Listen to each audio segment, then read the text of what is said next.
Thank you all so much for joining us. My name is Adam Shriver. I'm the Director of Wellness and Nutrition at the Harkin Institute for Public Policy and Citizen Engagement. I'm really excited to welcome you all here to the first official presentation of findings from the Central Iowa Water Research Assessment, otherwise known as CISWRA report. At the Harkin Institute, our vision is a future where everyone has equal access to opportunity, well-being, and dignity. That makes tonight's focus, well-being through the lens of water quality, not only timely, but deeply aligned with our mission. At the Harkin Institute, we are inspired by Tom and Ruth Harkin's decades of public service. The report being presented tonight was the result of tremendous amount of work by a team of top-tier scientists.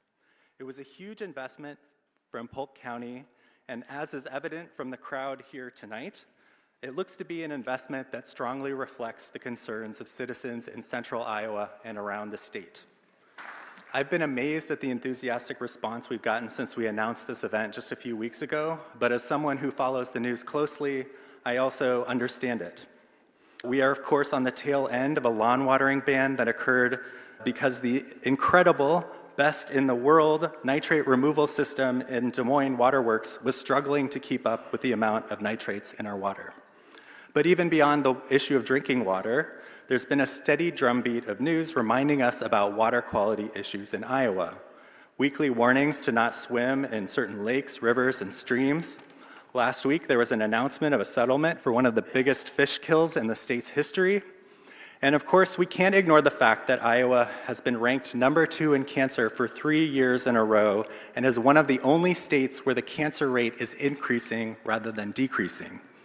The cancer rate here is something that obviously needs to be understood much better, which is why the Harkin Institute is working on this issue along with our great partners from the Iowa Environmental Council and the Iowa Farmers Union, who are represented here tonight.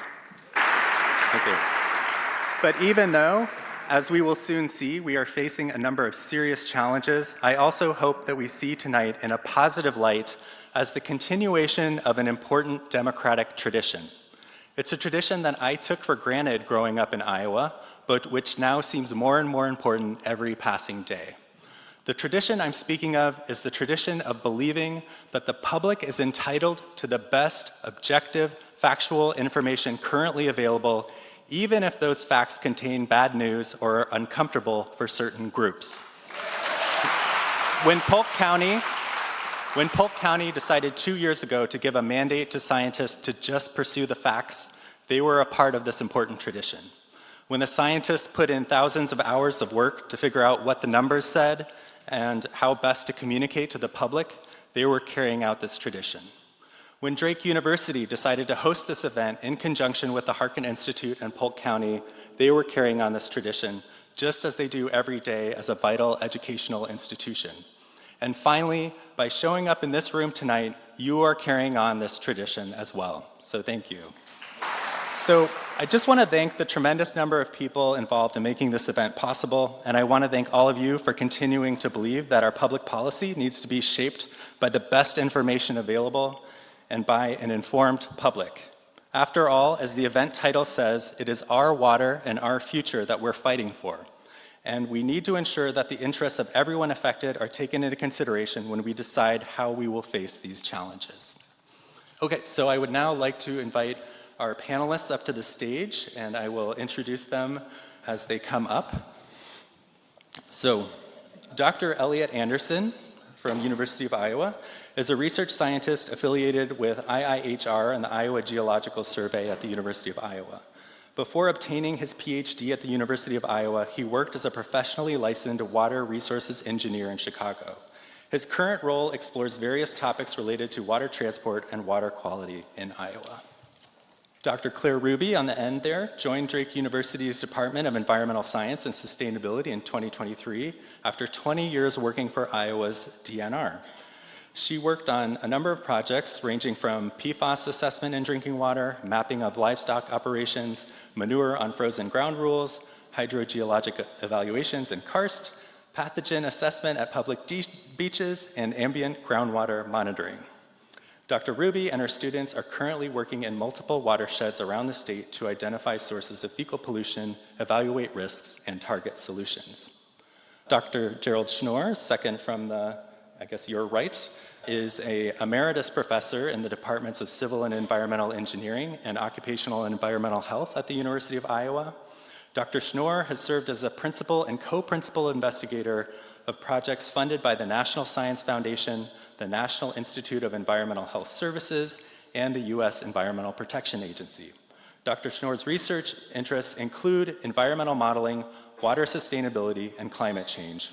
He's a member of the U.S. National Academy of Engineering, elected in 1999, and he's served as the editor-in-chief of Environmental Science and Technology, as well as the founding editor-in-chief of Environmental Science and Technology Letters.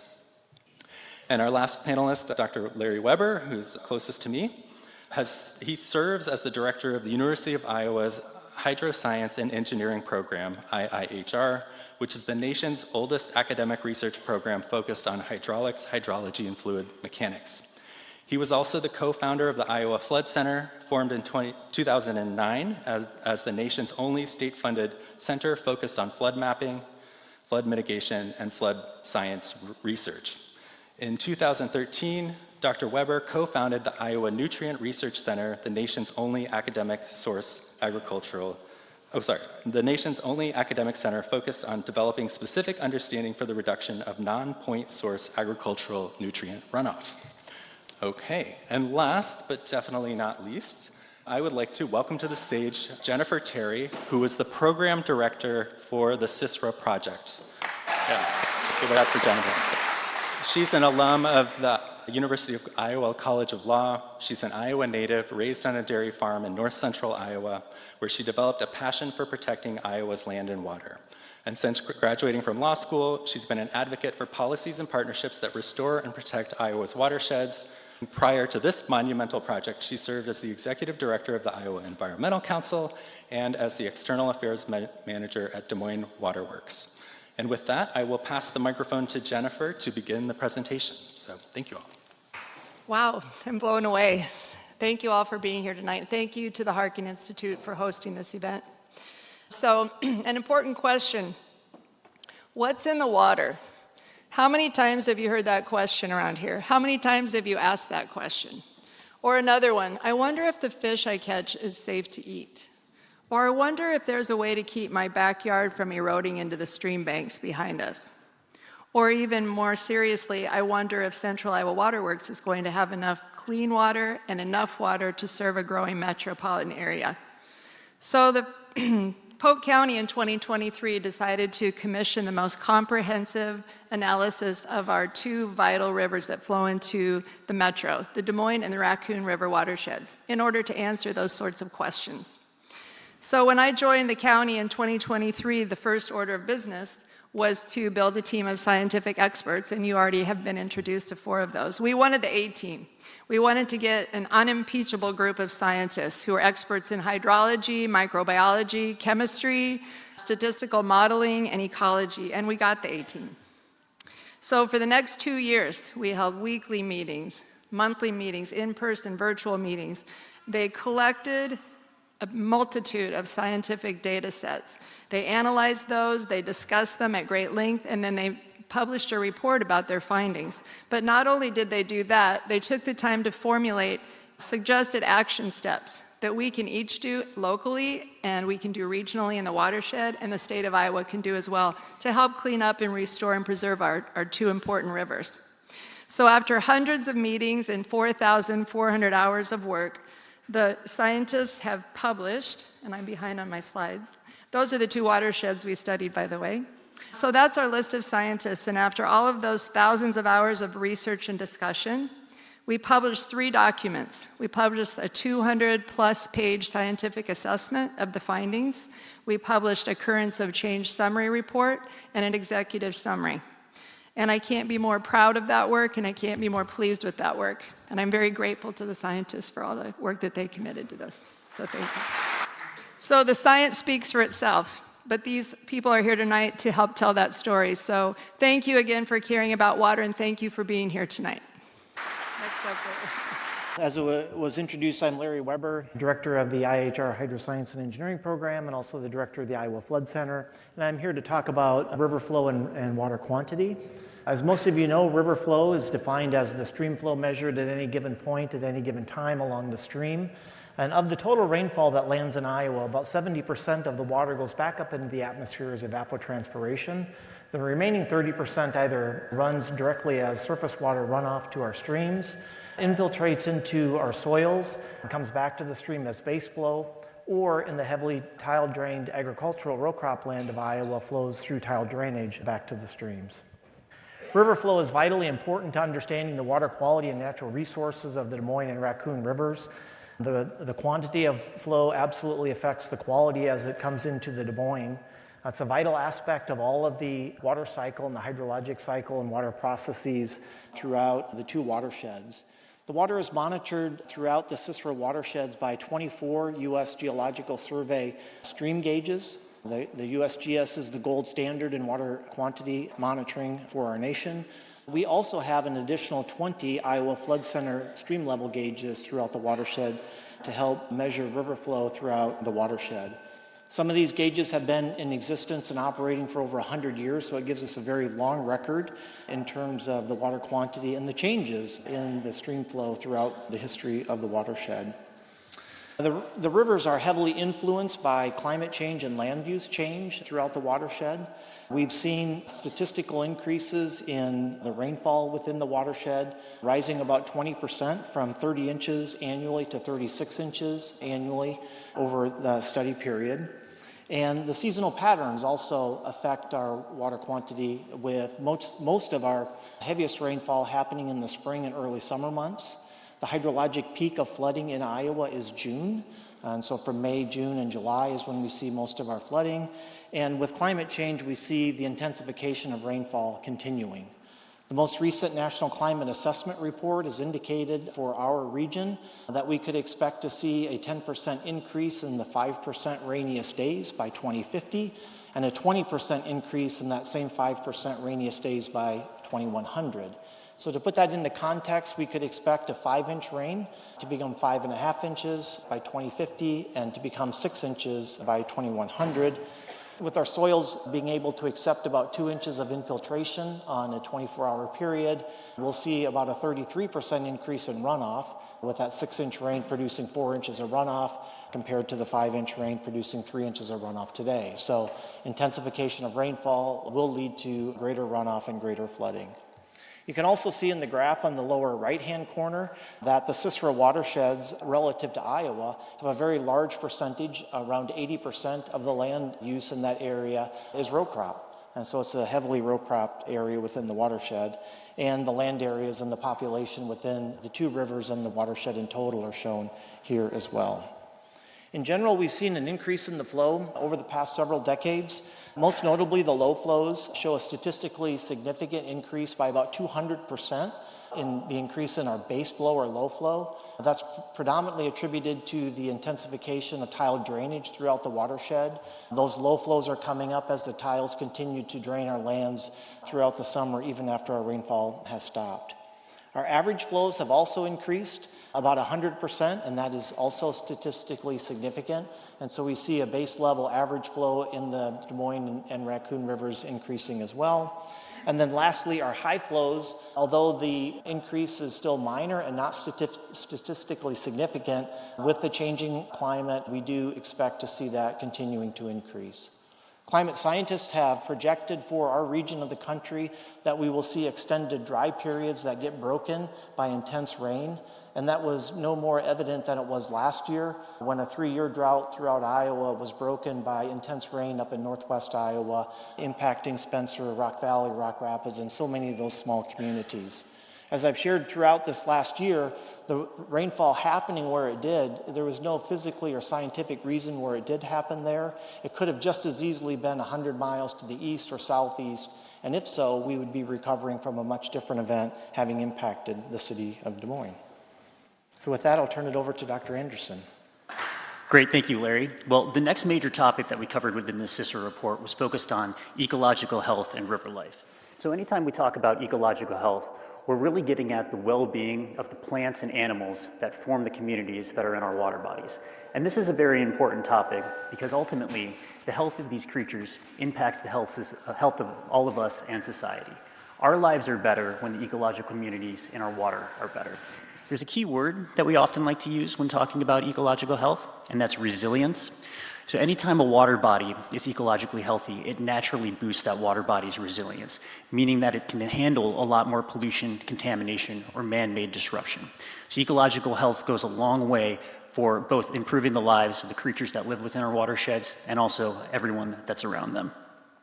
So there are many different ways we can assess the ecological health of our water bodies. The two most common metrics that we use in Iowa are shown on the slide here. The first is what's known as the Fish Index of Biologic Integrity, or FIBI for short. Ecologists measure this by going out to a set of streams and measuring almost anything you can think of related to fish health within that water body. They'll count the number of fish that are available, the type of species that are present, and then the abundance and sizes of all of these various species. What they do is they take these measurements and they compare those to some of the most pristine water bodies that we have in Iowa. And so this acts as a reference for how good our rivers and streams are compared to what might be a natural or untouched condition. So we can see the breakdown in the pie chart that's on the slide there. We have about 56% of the waters within the CISWRA watershed, so those are the waters that are north of Polk County in the Des Moines and Raccoon River. About 56 of those are classified as being fair, 35% of those are good. And when we always talk about this idea of ecological health, I really want to stress that it can vary tremendously depending on where you're at in the watershed. Certain water bodies are doing very well by using the standard, but others are really struggling. It's really, really heavily dependent on what's going on in that local area. The second metric that we use is what's known as the benthic macroinvertebrate index of biologic integrity. So while most of us are more familiar with fish, benthic macroinvertebrates are also very important. These are creatures without a backbone that live at the bottoms of our water bodies. You can think of something like a snail or something like a worm, things you can see. They're equally important when it comes to ecological health. And we have a similar breakdown when it comes to those. It's about a 50-50 split in our watersheds between what's classified as fair and what's classified as good. So those are what we use to summarize ecological health, but there's a very important type of event that can occur that can happen very, very quickly and cause a lot of damage that we want everyone to be aware of. And that's what's called a fish kill event. So a fish kill event has a bit of a vague definition. It really just is any time you see a die-off of fish that happened in a way that's unnatural or somewhat remarkable. So something that's different than you would see within their normal life cycle. We've categorized all of the fish kill events that have taken place within our watersheds, and that's what's shown on the map here on the slide. There have been about 140 events stretching back since the Iowa Department of Natural Resources first began keeping count about 40 years ago. I always have to stress when talking about these data, we rely on the public to report fish kill events. So if anytime anyone sees something that looks suspicious or unnatural, please let the Iowa Department of Natural Resources know. If you do that, they'll be able to go out and investigate this fish kill event, determine what caused it, determine where it spreads, and determine what the economic value of losing all these fish were. So many different things can cause a fish kill event. Sometimes we're not able to determine what this is. So about 140 existed within our watersheds. 40 of those, researchers have not been able to identify the cause. But out of the 100 or so that they have, about 60% of those have been made by what we term human or man-made causes. And so these are instances where a certain pollutant gets in the water that can be directly traced back to human influence and results in a large fish kill. The largest fish kill event that happened in the entire state occurred back in December of 2001 in the very northern part of the CISWRA watersheds, the very north couple of counties near the border of Minnesota.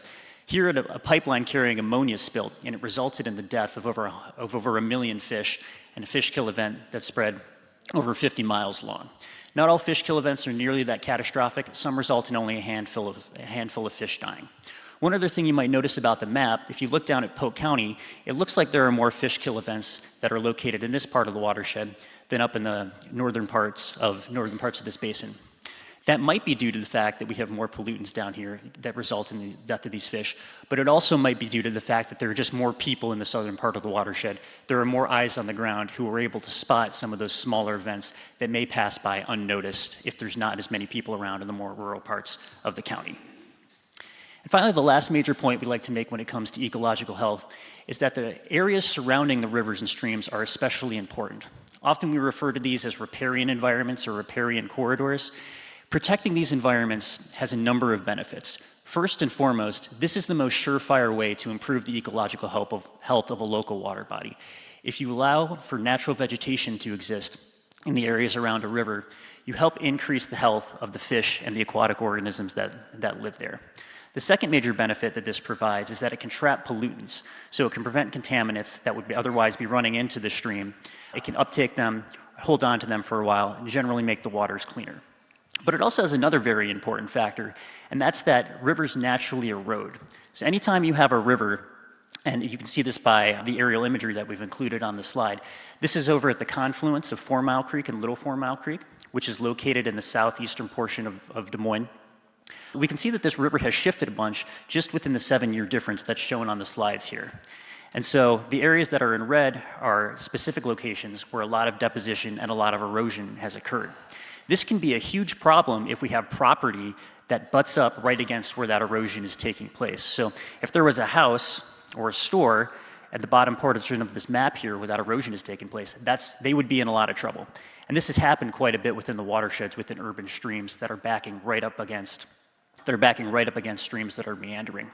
The best way to handle this is in upstream locations, allow the river to meander, allow the river to bend when possible. That takes away some of the energy that's going to be in the stream, resulting in less erosion downstream in the metropolitan parts of Des Moines, where there's been a lot of development next to rivers, and we can't always restore much of that area to the natural floodplain. So it's often the case within water quality that having one activity can simultaneously improve many different facets, and that's certainly the case when it comes to the riparian areas surrounding these rivers. So these are the major findings that we wanted to highlight with the ecological health. Next, I'll turn it over to Professor Jerry Snorer to talk about our findings regarding drinking water. Thanks, Elliot. I'd like to explain a little bit in the report about our drinking water resources. One of the big concerns, as you know, is nitrate concentrations. The nitrate concentrations in the Raccoon and the Des Moines rivers within the watershed exceed natural levels by quite a lot.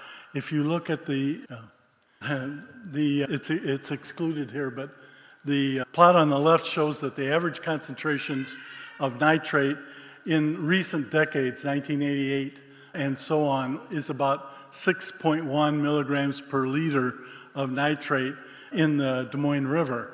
But if you go back to the turn of the century, turn the clock back, the average concentration, it's blocked from your view due to this other graph. But if you go back to the beginning of the turn of the century, it's always less than 1 milligram per liter nitrate. So there's been a big increase in the average nitrate concentration since settlement time, from less than 1 milligram per liter to, say, 6 on average.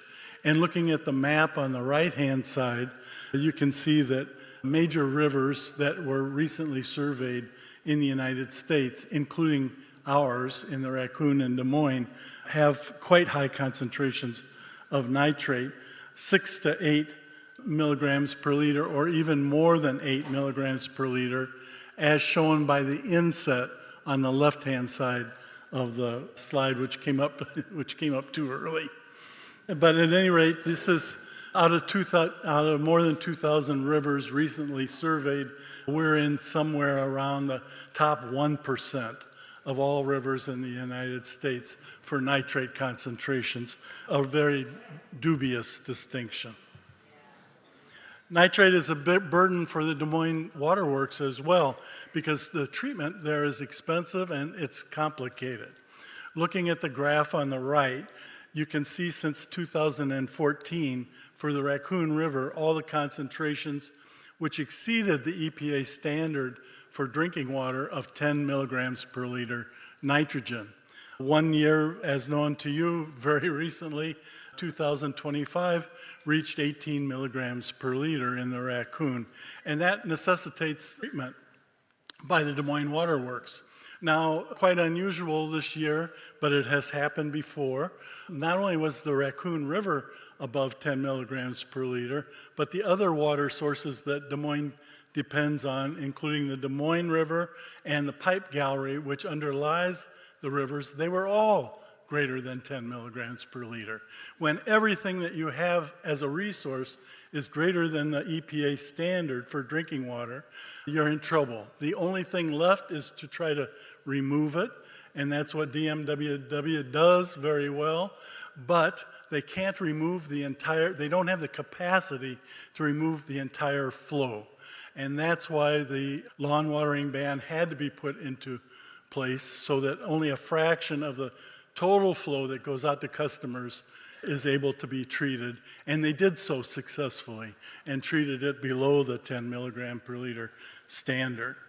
If the drinking water flowing to customers went above 10, the Des Moines Water Works would have to make public notice and immediately begin to resolve the problem. You might ask, well, where's all the nitrate coming from? It's a good question. Shown on the graph on the right, most of it is from agricultural land, roughly 80%. And of that, 40% of the nitrate is coming from fertilizers applied directly onto the land. About 20% is coming from manure applied onto the land, and another 20% from soybeans and other legumes, which can fix nitrogen out of the atmosphere and make more nitrate available to run off in tile. Likewise, at the bottom of that graph is atmospheric deposition. About 18% of nitrate, believe it or not, is in our rain and our snow. So even that is contaminated with nitrate. And at the top is the wastewater contribution and developed land, streets, and runoff, which is actually a small part of the total watershed contribution. Des Moines Water Works reliably, as I mentioned, lowers, fortunately, the nitrate in its finished drinking water to within the EPA standards. 2015, shown on the slide, the graph on the left, was another very bad year that you might remember. The two rivers are shown at the top of that graph in orange and green, and they were frequently above 10 milligrams per liter that year also. But due to the anion exchange removal at the Des Moines Water Works, among the largest such plants in the world, they were able to get it down to the purple line on the left-hand side, roughly 6 to 8 milligrams per liter of nitrogen.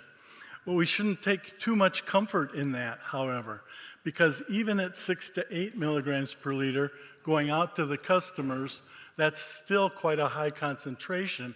And the standard set by EPA was long ago at 10, based on methemoglobinemia, the blue baby syndrome, and it's somewhat outdated by recent health effects studies, which would indicate that there can be health effects at much lower concentrations, maybe 5 or 3 milligrams per liter.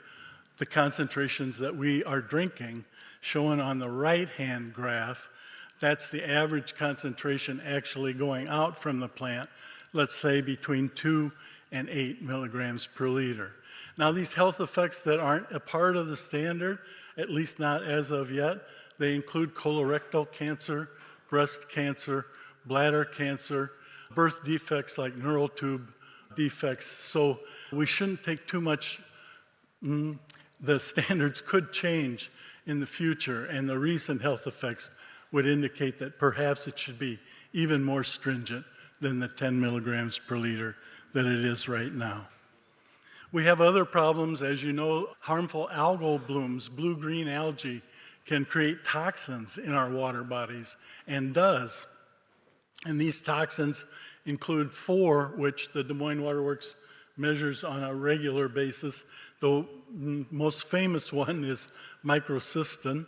And once again, there's health advisories from EPA, but we've been able to, for the most part, meet those health advisories in the water that goes out to the public.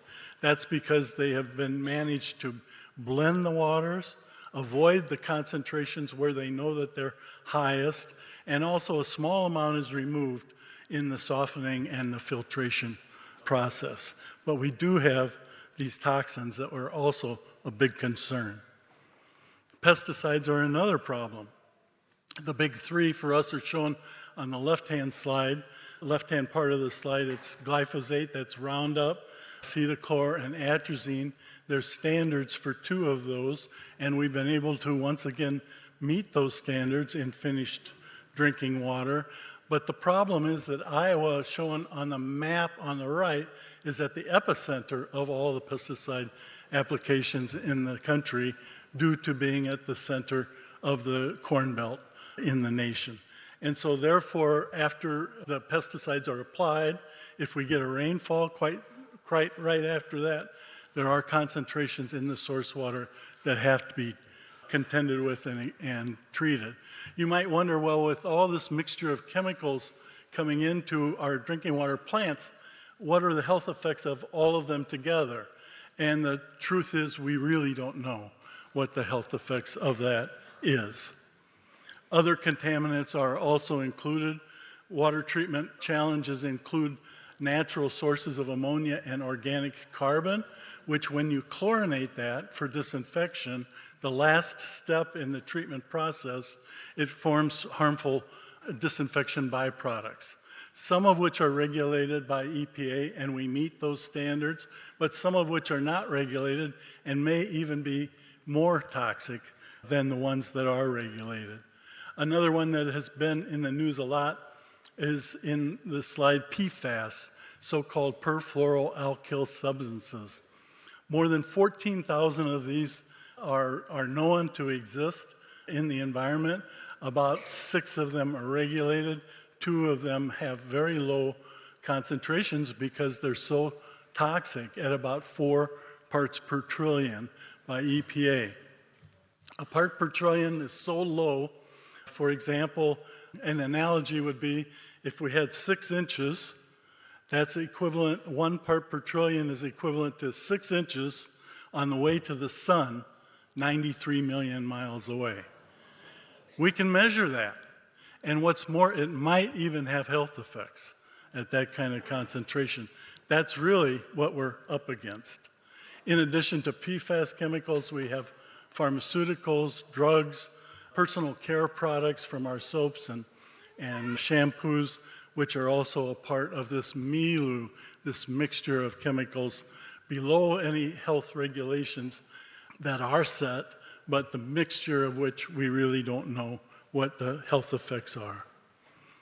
With that, I'd like to introduce Dr. Claire Ruby on river and lake recreation. Claire? All right. Hi, everybody. Can you hear me? Okay.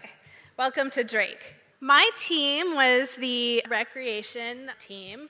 And if you think about risks related to recreation, they have implications for public health, obviously, but also for economic development. If we put a lot of time and money, taxpayer dollars, into our waterways and recreation, we need to make sure that that water is safe, or else we're perhaps wasting our money.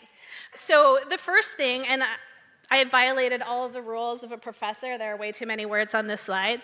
Sorry. But what we measure when we measure recreational risks, the kind of risks of waterborne diseases that you might get from ingesting a little bit of our waters, or if you have an open wound, getting an infection.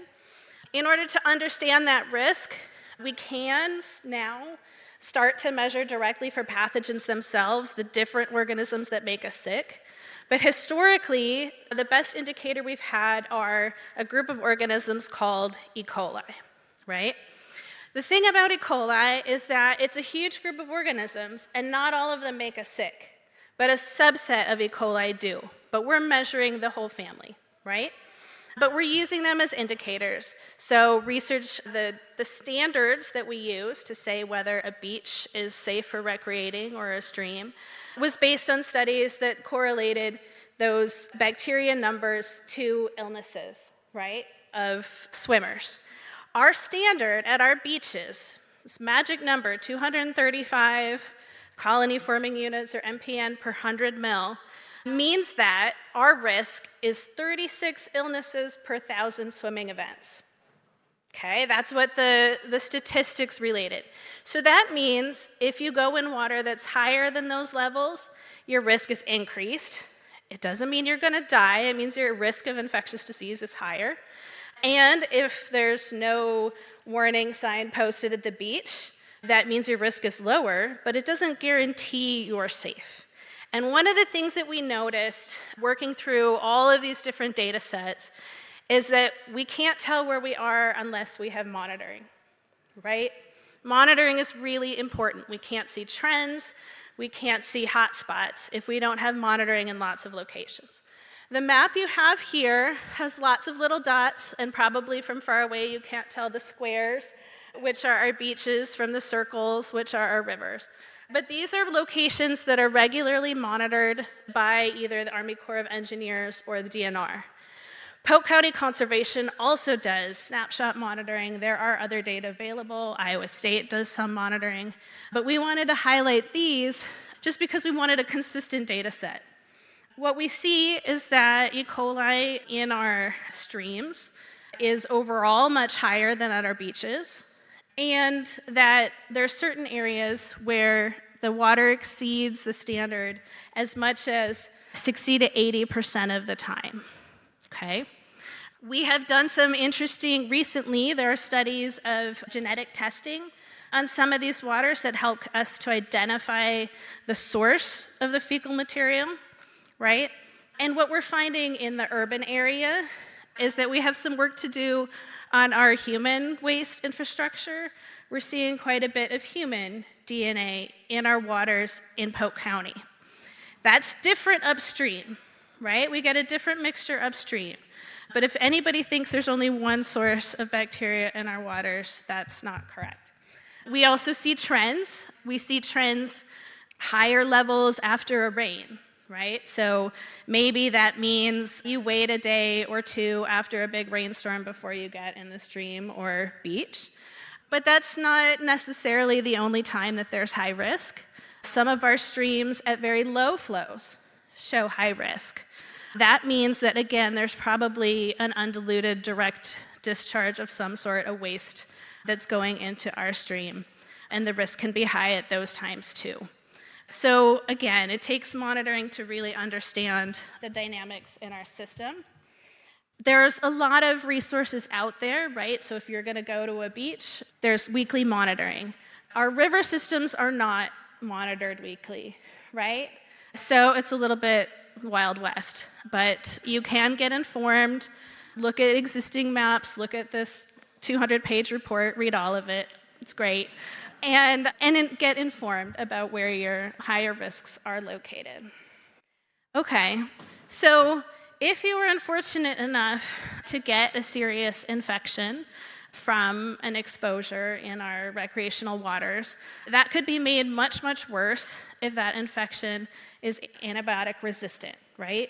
We use antibiotics widely in healthcare, and some of the antibiotic resistance genes that we're finding in our streams are genes that are for those types of antibiotics that are important for public health. Again, we have just a teeny bit of data, right? So if we really want to understand our risks and the transport of antibiotic resistance in our environment, we're going to have to do some more study. But that antibiotic resistance can come from both human waste, downstream of wastewater discharges, but also in our livestock industry. If there's a fair amount of work in the livestock industry to try to minimize the use of antibiotics, but they need to probably do an even better job. We can't be feeding our animals antibiotics prophylactically. We need to wait until those animals have an infection and treat them the same way we do for people. Otherwise, we are really at risk of losing the availability of those antibiotics over time. There we go. And now I'm violating the rule about really small print. Here you go. On your left, you can imagine, if you can read it from the back, or your eyes are much better than mine. But we had a description of harmful algal blooms and the fact that they produce toxins that can be a risk for drinking water. They can also be a risk for recreation. So at our public beaches, state park beaches, DNR goes out once a week and during the recreation season, and several of our cities and counties do this as well, and they measure for that microcystin. That's an indicator, that's the toxin, right? And exposure to that toxin is serious and cause rashes, but also, major organ failure, right? So they can be really serious. If the water is pea soup green or kind of blue-green, do not get in it, right? And don't let your pets in it either. There is some good news on this front that I will point out. One of those bars, right, is the percentage of samples above the standard, and that's Black Hawk Beach. For the period 2006 to 2024, that beach was above the standard a little over 10% of the time. But there is a very concerted watershed project around Black Hawk Lake, and that the number of exceedances has been drastically reduced. But that required almost 100% of the landowners to get on board and work to reduce phosphorus inputs into the lake. So it is possible, but it requires absolutely everyone in a watershed to do that work. Again, if it's pea soup green, don't get in it.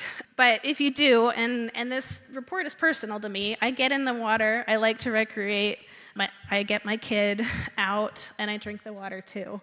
But it's important to take regular precautions. Even if we can tell you where the hot spots are, any river can change at any minute, right? And we can't tell you your exact risk at any moment. So it's important to clean up after you go out, right? Wash your hands, use sanitizer. Don't go in if you have open wounds. And especially for our folks that might be immunocompromised, my recommendation is to avoid that water. All right. Last but not least, under recreation, right, we know we have swimming, we know we have paddling, we have a lot of folks, especially in Polk County, who are fishing. 32,500 residents in Polk County purchased licenses in 2019, right? That's a lot of people. And the other important statistic, I think, here is the 47% of the folks who are fishing are using that fish for a food source for their family. They're eating those fish, right? And we need to do a better job. I don't have great data to show you on what's in those fish. We need to do a better job of regularly testing those fish because fish can bioaccumulate certain contaminants over time, especially the larger ones and the ones that feed off the bottom. Okay? And in Polk County in particular, in contrast to the rest of the state, our fisher people are a very diverse group. If you go to the Center Street or Scott Avenue or up to Saylorville, you will see recent refugee families, lots of folks, all the family together fishing. So it's a really important resource, not just for fun, but also for food.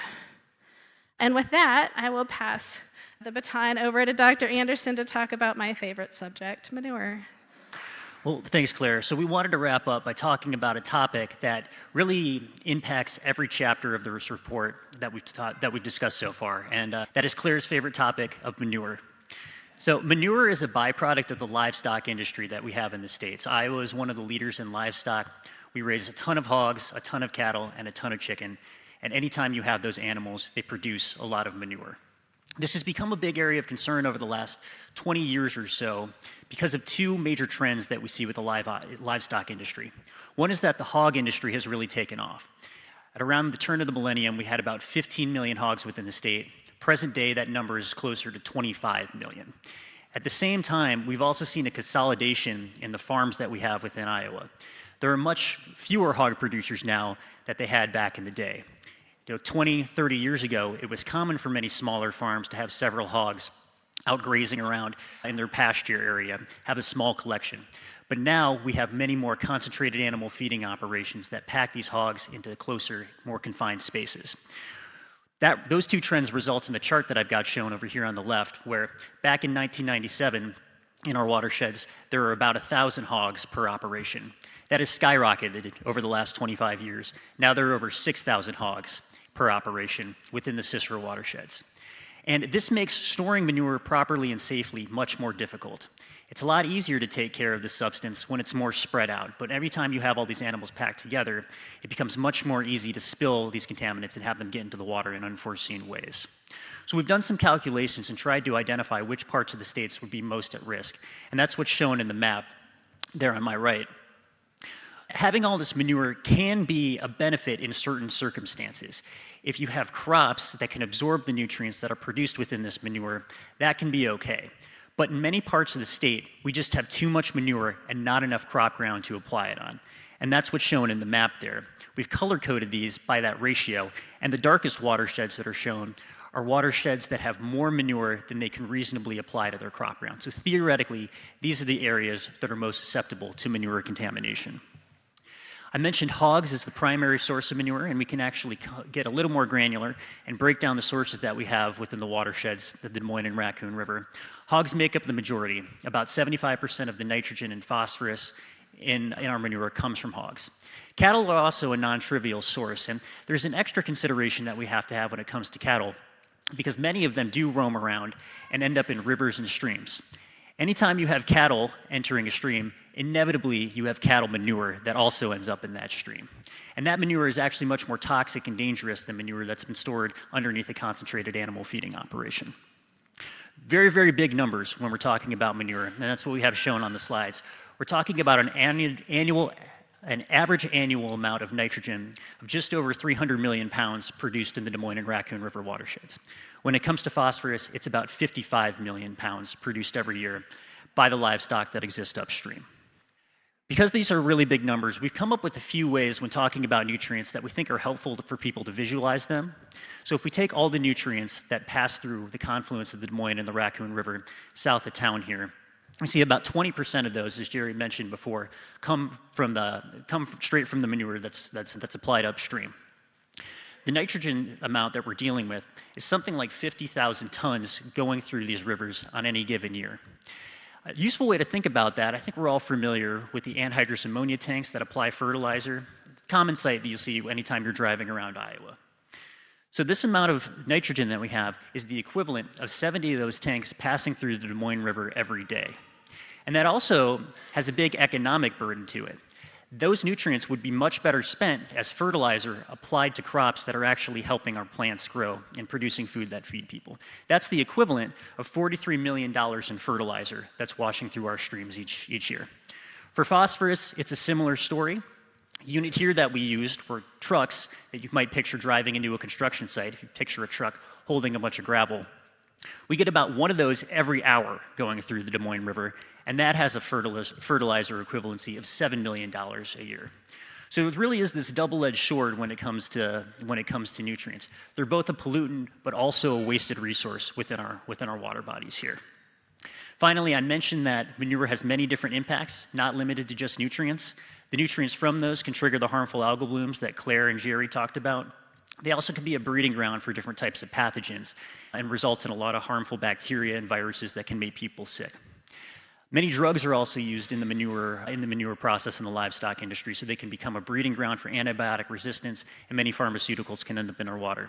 And finally, when you have manure spills, they can lead to fish kills. So this is why manure is so important. If we're able to manage it effectively and safely, we can take care and address many of these water quality topics all at once. So we've touched on many different topics tonight, and we could have touched on many, many more. As Jen mentioned, all of the information that we've discussed can be in the reports that are found online. We did set a goal for ourselves to narrow things down to the 6 topics that are of most concern, and that's what we have shown on the slides here. We also produced an executive summary, so this is a shorter 5-page document where we highlight these topics and the major things that we've highlighted throughout this presentation.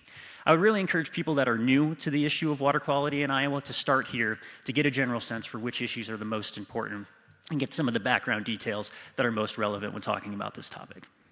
Finally, we didn't just, for the CISWRA project, do a representative state of the science. We also had a second step where we came up with suggested action steps, things we can do to make these watersheds better and improve upon many of the topics that we've talked about tonight. And I really want to emphasize the word action here because there are 2 things that are really important to keep in mind. The first is that these take concerted efforts to make these issues better. They're not just going to get better on their own. They take the focus of many stakeholders and leaders throughout Iowa. But just as importantly, we need to realize that the problems that we have now are not set in stone. There are solutions that we know are available, and there are things we can do to improve upon all of the things that we've talked about tonight. We've broken this down into 3 different subcategories of action items, and number 1 are local and individual actions. And so really this can all start with us, of any individual that lives in and around Iowa. And these can be things as simple as helping report fish kills when they arrive, help alert authorities anytime you see some dangerous activity happening in the water, also volunteering to collect different data. The second slate of action items that we represented here were those that can be taken on a regional or watershed basis. So these will be community groups, local governments, agencies that have local chapters. There's a lot listed on the slide here. I won't go through all of these, but just know that we have in-depth descriptions of every one of these topics within the reports that we have provided. And then finally, we have a few statewide items here. So these are actions that groups that operate on a statewide level, including the statewide government, can take. And so I wanted to just close our presentation tonight by circling back to nitrate. So we've learned from Jerry what an important issue nitrate is, but I want to use this as an example for why these things aren't set in stone and how these things can really vary throughout based on the decisions of everyone in Iowa. So nitrate has long been recognized as one of Iowa's major pollutants. And so about 10 years ago or so, the state government decided to fund one of the most extensive world-renowned nitrate monitoring networks that's ever been in existence. And this has operated for about the past 10 years or so. What we do with these nitrate monitoring sensors is there are devices that you can install by the side of the river, and they can very quickly and repeatedly measure the nitrate concentration that's in a water body. And because of this, we've learned a whole bunch about nitrate throughout the state. We've been able to identify areas that are particularly at risk, identify which sorts of practices, which strategies, things like wetlands, bioreactors, how well they work, and which ways of operating those are the most efficient. And we've also just been able to learn a lot about how nitrate behaves as it circulates throughout the watershed in Iowa. But the funding for this program has been ended by the Iowa government. Starting in the next year, we're set to contract this network from about 80 sensors that we've had down to about 20. And with this, there's just much less, with this, there is a lot less that we can say about nitrate in the state. We simply won't be able to know which areas are most at risk. We simply won't be able to know what parts of the state are doing better, doing worse. Are things getting better, or are things getting worse? So I believe when it comes to water quality in Iowa, this is a step in the wrong direction. But there are many steps that we can take that are in the right direction. And so I would really encourage anyone interested in this topic to refer to the action items that we've laid out in the report to learn more about how you can make a difference. And so this concludes our official remarks for the night. I did just want to stop and take a moment to remind everyone, online you can find all of the information that we provided. The graphs that are contained on the slides can be accessed by following the QR code, going to the link. I know the link has also been provided in the event information distributed by the Harkin Institute. I've also got the contact information for our project lead, Jennifer Terry, on the slide here. Please reach out to her if you have additional inquiries about the project.